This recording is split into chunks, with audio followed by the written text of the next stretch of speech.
नमस्कार, मैं बीएन फिर एक बार आप लोगों का दरबार।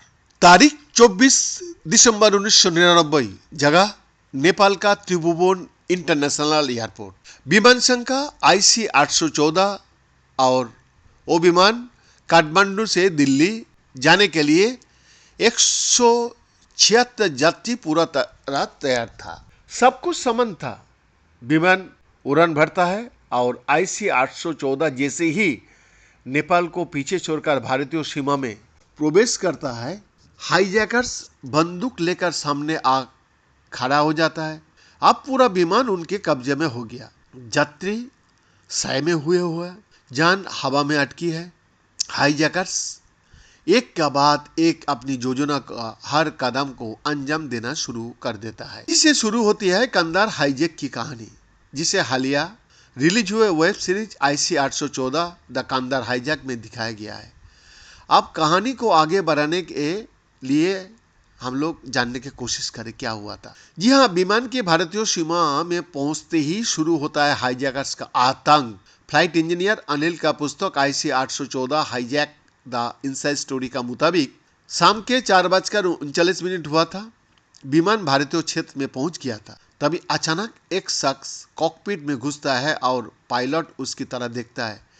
उसे देखते ही वो समझ जाता है कि हालत कितना बिगड़ गया है। हाईजैकर ने मांग की कैप पहन रखी थी। चेहरा पहचान पाना नामुमकिन है। उसके एक हाथ में रिवॉल्वर और दूसरे हाथ में ग्रेनेड है। हाईजैकर चिल्लाता है, कोई होशियारी नहीं दिखाएगा, कोई अपनी जगह से नहीं हिलेगा, विमान हमारे कब्जे में है। किसी ने होशियारी दिखाने की कोशिश की तो अच्छा नहीं होगा। शाम का 4:53 तक विमान हाईजैक हो चुका था। यात्रियों का साथ मारपीट होती रही। माहौल में हर तरफ तनाव ही तनाव है। कहानी में बड़ा ट्विस्ट आता है जब पता चलता है कि विमान में इतना ईंधन नहीं है कि हाईजैकर्स अपने मंसूबों को अंजाम दे सके। जी हाँ, हाईजैकर्स विमान को दिल्ली से पाकिस्तान की तरफ मुड़ने का कहता है। विमान को कुछ देर पहले अमृतसर और फिर लाहौर रवाना किया जाता है।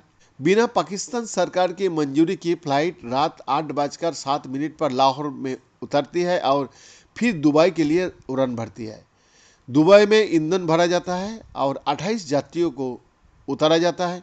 इसमें ज़्यादातर महिलाएं और बच्चे थे और एक वो घायल यात्री भी मौजूद था जिससे हाईजैकर्स के साथ बहस हुई थी। रिहाई के बाद उसकी मौत हो गया। हाँ, सीधे विमान वहाँ से अफगानिस्तान तक अपने मंजिल के लिए सफर तय करता। विमान के हाईजैक होने के कुछ घंटे बाद ही शुरू होता है हाईजैकर्स की मांगों की सिलसिला। पहली बड़ी मांग थी भारतीय जेलों में सभी आतंकियों को रिहा किया जाए। दूसरी मांग 200 मिलियन अमेरिकी डॉलर की फिरौती। घंटों नहीं, कई दिनों तक हाईजैकर्स और भारतीय सरकार के साथ बातचीत चलती रही। 31 दिसंबर तक विमान वही यानी अफगानिस्तान के कंधार हवाई अड्डे पर रहता है।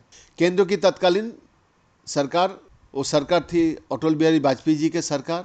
उनका विदेश मंत्री जसवंत सिंह 3 आतंकियों को लेकर कंधार पहुंचता है। ये 3 आतंकी थे मुश्ताक अहमद, जरगर अहमद उमर शहीद शेख और मौलाना मसूद अजहर। घटना ने पूरे भारत को हिला दिया था। दुनिया भर में ये सबसे बड़ी खबर थी। भारत में विरोध प्रदर्शन शुरू हो गया था। सरकार तनाव में थी। मौजूदा राष्ट्रीय सुरक्षा सलाहकार अजीत डोभाल ऑपरेशन कंधार का हिस्सा थे। हाईजैकर्स की सभी मांगों तो नहीं मानी गई, लेकिन यात्रियों को सुरक्षित सौंपने के बदले में भारतीय जेल से 3 आतंकियों को छोड़ने का ऊपर फैसला लेना पड़ा। सरकार की इस फैसले की आलोचना भी हुई, लेकिन यात्रियों को सुरक्षित लाने की पुरजोर कोशिश चलती रही। सरकार और हाईजैकर्स के समझौते के बाद 8 दिन तक बंधक रहे 155 यात्रियों को रिहाई हुए। 31 दिसंबर 1999 के रात को विशेष विमान के जरिए उन्हें देश वापस लाया गया। इसमें ज़्यादातर भारतीय और कुछ विदेशी नागरिक भी थे। खौफ से भरे 8 दिन इतिहास में दर्ज हुए और अब वेब सीरीज के जरिए उसे सामने लाया भी गया है। बीएन का एक्सक्लूसिव रिपोर्ट।